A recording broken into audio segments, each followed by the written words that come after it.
Bro, the villains of the gaming industry are back to give their fans what they want most: great gaming news.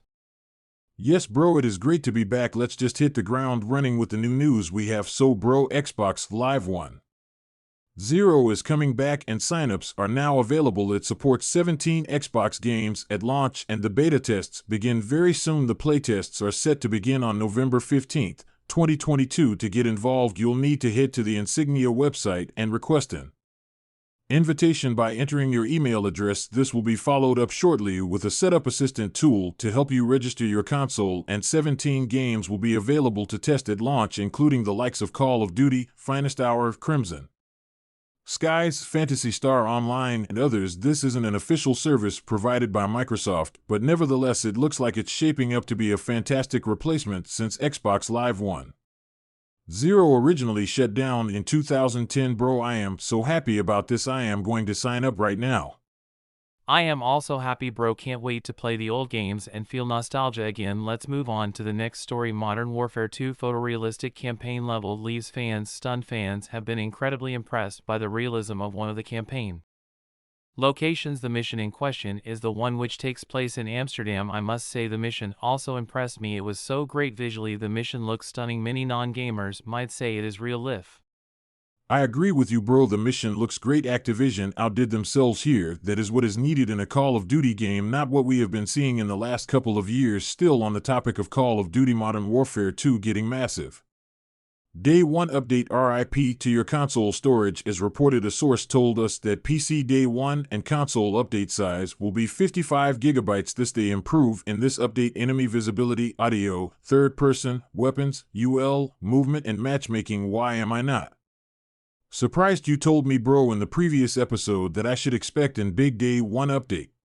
See what I told you, bro? I was not lying. I was telling you the truth. Listen to me next time. I know this things. Let's continue talking about Call of Duty. The Call of Duty Modern Warfare 2 incredible campaign praised by fans. For me, bro, I must say, honestly, twice as good as Modern Warfare 2019. I must say Activision and Infinity Ward really surprised me here and never expected this year's Call of Duty to be this good.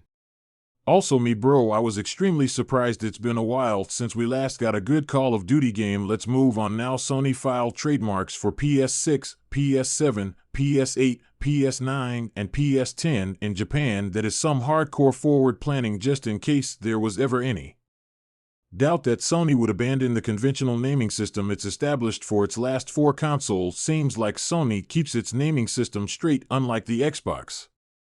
I also agree, bro. They keep their naming system simple, unlike the Xbox with confusing naming styles. Still on the topic of PlayStation, doomed PlayStation will cease to exist in 10 years, claims analyst. For me, probably not, though this was said by outspoken video game analyst. For me, probably not, though this was said by outspoken video game analyst Michael Pachter. Appeared on the latest episode of the RDX. He was asked if PlayStation could compete with wildly successful Game Pass subscription model. He then said PlayStation is doomed and can't be able to compete with Xbox. It's a bold prediction given the current success that Sony is enjoying with PlayStation 5. Just last month, PS5 sold almost double the sales of the Xbox Series X and Xbox Series S combined. All I want to say is this analyst is talking bullshit. The PlayStation still has a lot of years to live than 10 years. I also agree with you, bro. This guy is talking bullshit. Yes, PlayStation will someday not be here, but to say in the next 10 years, that's too early. I am going to make a bold prediction myself. PlayStation will die in the next 50 years. Something better will come up. Onto the next story. PlayStation 5 players think games should be at least 60 frames per second. The vast majority believe new-gen games should be 60 frames per second minimum. Push Square have conducted a poll to find out what the general consensus is when it comes to PS5 games not hitting 60 frames per second. A total of 12,446 people voted. 72% say all PS5 games should be running at 60 frames per second. 39% say 60 frames per second must be a bare minimum. 11% prefer playing PS5 games and 60 frames per second, and another 10% said 60 frames per second is a nice option. 3% said they were fine with 30 frames per second, and 4% said they do not care. I am the 4% because I also do not care. I am an old gamer. Bro, you are like me as an old gamer. I also do not care. I honestly do not see the difference. So bro, after nearly 2 in-game years, player completes World of Warcraft by earning all 4,000 achievements, while indeed content creator Annie Fuchsia has gotten all 481 achievements in World of Warcraft, which covers all expansions and storylines. She said hashtag World of Warcraft 100% completed. Now I can finally play the game. When asked on Twitter how long she had logged into the game, she revealed she had 669 days of in-game time. Annie Fuchsia is not the first player to ever achieve this. She joins a small group of players like Zyrev and Billums. I must say, as a female gamer, I am very proud of her. Not many female gamers can do what she did. Congratulations to her, she did well. May she also get the achievements of the upcoming expansion. Overwatch 2 chat is so toxic, players are disabling it. It's getting ugly in the Overwatch 2 chat. The gamer reported some players have now revealed that unpleasant behavior in the game's communication channels has led to them opting not to participate in them at all. They say ping option is far more useful than chatting to fellow players. A player said he was told to kill himself and that his dogs hit a shit. What I can say that this people who insult other people are just 12-year-olds acting tough online. Very scared piece of shits. I have been insulted a lot myself. For me, if they insult me, I insult back. I don't have time for shits of people. I will not block them. That will make me weak. Still talking about Overwatch 2 players facing mass queues because nobody wants to play support. Ain't nobody got time to play support. The majority of Overwatch 2 players are unwilling to swap to a support character in their games, and they have got good reason not to. This has led to queue times you've been seeing on the nascent hero shooter. Queue times for Overwatch 2 are horrendous at the moment. Players find out 5v5 structure is short-changing support heroes who are easy pickings for characters like Genji or Sombra. Players say Overwatch 2 is not fun to play as support. I don't know about others, but for me, I like playing as a support character. I never had trouble with this queues they're talking about. Bro, for me, I don't like playing as a support character. You are just a sitting duck in a game like Overwatch 2. Bro, do you remember Epic's action MOBA that got steamrolled by Fortnite's success? It's back. Don't call it a comeback. Paragon has been resurrected. Paragon, the Overprime in development from South Korean studio Netmarble. Paragon, the Overprime is an action-focused MOBA. It's free to play, intended to operate as a live service game with new heroes dropping in and out. The question with this will be just how different it is from the original Paragon. I just hope this game becomes a success because Paragon was really good when it suddenly got canceled by Epic Games. I also hope too that the game turns out to be good. They should not destroy the franchise. The new developers on to the next story. Pioneering Sega developer Riko Kodama has died. The legendary developer was just 58 years old. Riko Kodama, Sega video game producer, director, and artist best known for her work on Skies of Arcadia and Phantasy Star series, has died. Creative producer for Sega Yasukuro Kinori confirmed the news on Twitter after rumors began to circulate due to a tribute being spotted in the Mega Drive Mini 2 credits. It was later added that Kodama passed away in May, but further details are not being shared. So to respect her family's privacy, Kodama, known as Phoenix Ree, was an employee at Sega from 1984 and worked on Sonic the Hedgehog and its sequel. She said as a woman herself, she does not make games male fantasy figures as people need to be rescued. She said this in a 2004 interview. May she rest in peace. Thanks to her for making our childhoods awesome for the great games she produced. We will never forget her. She left a huge footprint in the gaming industry. May she rest in peace. I would like to thank her for making my childhood awesome. So bro, gruesome new horror game already banned in Japan. This game is pushing what's acceptable to the absolute limit. The Callisto Protocol has been refused a rating in Japan, and therefore its release has been completely cancelled in the country. This is crazy to me. Anime has a lot of violence and gore, but this game was banned. It should be scary. I will buy it. Can't wait to get my hands on it and be scared. I fucking love scary games. They are one of my favorite genres. I am also looking for playing this game. If they say it's that scary, the curiosity is killing me. I want to see what it was banned for. On to the next story. Bioshock 4 will be a large open world game with side quests. Imagine Bioshock as you know it, just bigger. 2K Games and Cloud Chamber are working on the next entry in the Bioshock series. Job listing S over on Cloud Chamber's careers page suggests Bioshock 4 will feature character-driven stories and plenty of side quests to complement the primary missions. Cloud Chamber is currently hiring for several positions like AL programmer, tools programmer, senior world designer, a senior technical designer, and a senior writer. I just hope they do not ruin Bioshock franchise. I hope the fourth entry is as Good as the last 3 games, I do not want a bad Bioshock game. I also hope that the game turns out to be good. I just can't wait for it to come out and I play it onto the next story. Xbox boss warns of subscription price hikes. As reported by our source, Xbox Phil Spencer has implied that consoles, games, and even Xbox Game Pass could be facing price hikes in the future. Phil says they have held prices for consoles, games, and subscription, and they are unable to do that forever. I understand what Xbox are saying. Things are getting expensive nowadays. They can't keep the same prices. That would be really difficult. I also agree with them, things have become expensive, that's why they need to introduce price hikes. So bro, Ubisoft have cancelled 2 of their biggest upcoming games, which are Splinter Cell VR and Ghost Recon Frontline. The company announced that the games were scrapped because of the changing financial environment. This is so sad. I was looking forward for this games. Fuck Ubisoft for canceling them. They should have given them to other developer to produce.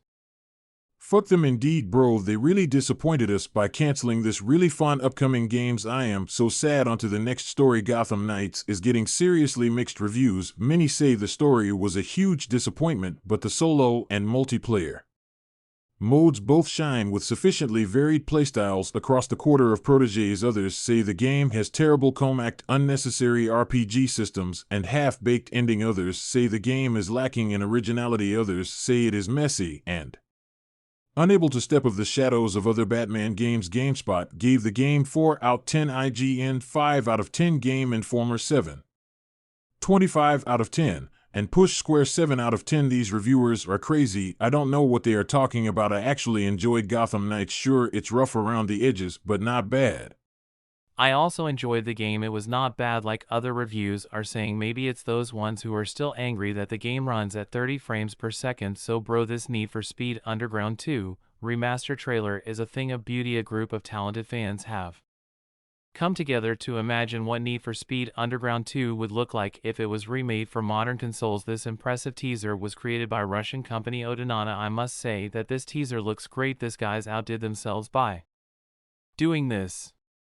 I heard they are animators. This is actually nice work they did here. Onto the next story. Grand Theft Auto 6 announcement teased by Sony. The 25th anniversary of Grand Theft Auto is coming up. The Grand Theft Auto fanbase is in a flutter and a frenzy following a cryptic comment from Sony TikTok account. The account said 20th anniversary is coming up too with the pair of eyes emoji. I am now so fucking tired of this excitement about the upcoming Grand Theft Auto 6. Let's just relax, people, and wait for it when it actually arrives. I am with you, bro. There's just too much hype. People must be patient till 2025 when Grand Theft Auto 6 releases. So bro, fans say Red Dead Redemption 3 should star Charles Smith as a protagonist. Fans say it would be a great to play as Charles Smith. I actually enjoyed playing as him. He was one of my favorite characters in Red Dead Redemption 2. I would like for him to get his standalone game. I would also like that. Smith was such a cool character. I would like to get him better through his standalone game. Onto the next story. Twitch streamer defeats Elden Ring's 165 bosses without taking a single hit. Elden Ring challenge runner Gino Makino took 2 months to strategize and then 1 month to actually beat the game without taking any hits. Congratulations to the guy. This might have been tough for him to complete because we all know that Elden Ring is a tough game to beat while you are taking hits.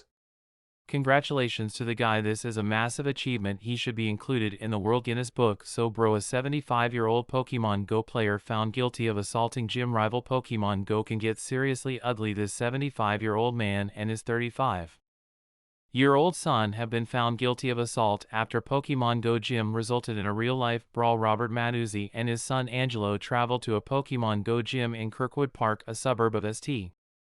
Louis, Missouri back in 2018, where they met a player now in-game as Sammy the Bull. The duo had a virtual feud ending up fighting in real life. This is stupid for old man to fight over a game. They took it too seriously. Games are meant to be fun. I also say what they did was stupid. Fighting in real life, that's unacceptable. Fights should just end in games. Onto the next story. Ghost of Tsushima 2 for PlayStation 5 seemingly confirmed. Sony and developer Sucker Punch have not confirmed this, but a new job listing has popped up for an encounter designer at Sucker Punch, and the details seem to point straight towards Ghost of Tsushima. The listing says they want focus on melee combat and stealth, and we all know melee combat plus stealth equal Ghost of Tsushima 2. I just hope Ghost of Tsushima 2 will be great. They should not ruin it. I also hope that they do not ruin it. The game stays fun. So bro, Henry Cavill has revealed his latest video game obsession. He was asked on Happy Sad podcast how much time he's been putting into gaming lately. He said a fair amount, and when he says a fair amount, he means a lot. He said he has been playing Warhammer 3 Total War. He says he loves that game. It's so good. May he continue gaming. Gaming is good for everyone.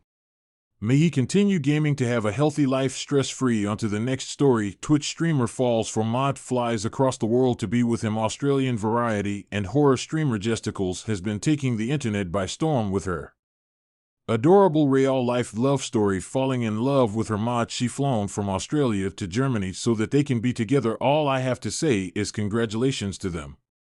I also congratulate them. May they be happy together and get married soon. So bro, The Elder Scrolls 6 will be playable on Xbox One before PlayStation 5. Want to play Starfield or The Elder Scrolls 6 but worried you can't afford an Xbox Series console?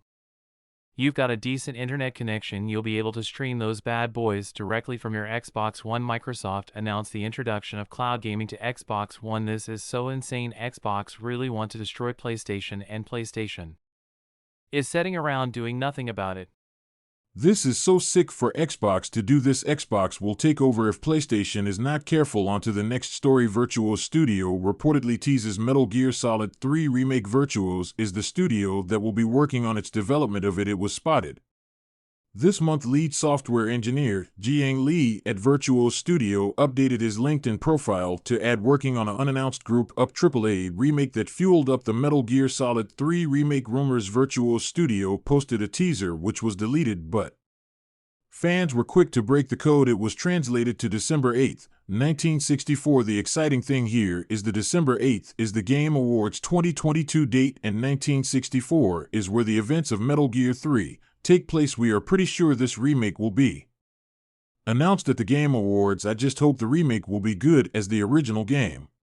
I also hope that this Metal Gear Solid 3 remake is as good as the original. So bro, Microsoft regrets letting Genshin Impact go to Sony. Microsoft didn't expect Genshin to be as massive as it became. Xbox is looking for a counterpart to offer the Xbox community since they lost Genshin Impact. Reports say Microsoft has dedicated a team to reach out to Chinese developers as games from this region became more and more popular, with Western gamers picking up. Genshin Impact made Sony a lot of money. A source has calculated $3 billion in global lifetime spending. I feel made for Xbox. Why did they let Genshin Impact go? Look at them now, they are crying. I said this years back that it was bad decision Sony to let go of Genshin Impact. Cutscenes are getting longer, but that's not always a bad thing. Sometimes settling in for a long cutscene is great for me. It helps me to relax my fingers and focus on the story. I have always been a fan of cutscenes. It makes me feel like I am in a movie. I am a huge fan of Metal Gear 4 1-hour cutscene. Bro, is there something that we are forgetting? No bro, we are done. People, don't forget to subscribe to our YouTube channel, Gaming with a Stranger. Don't forget to listen to us on Sportifi. See you later guys, we love you.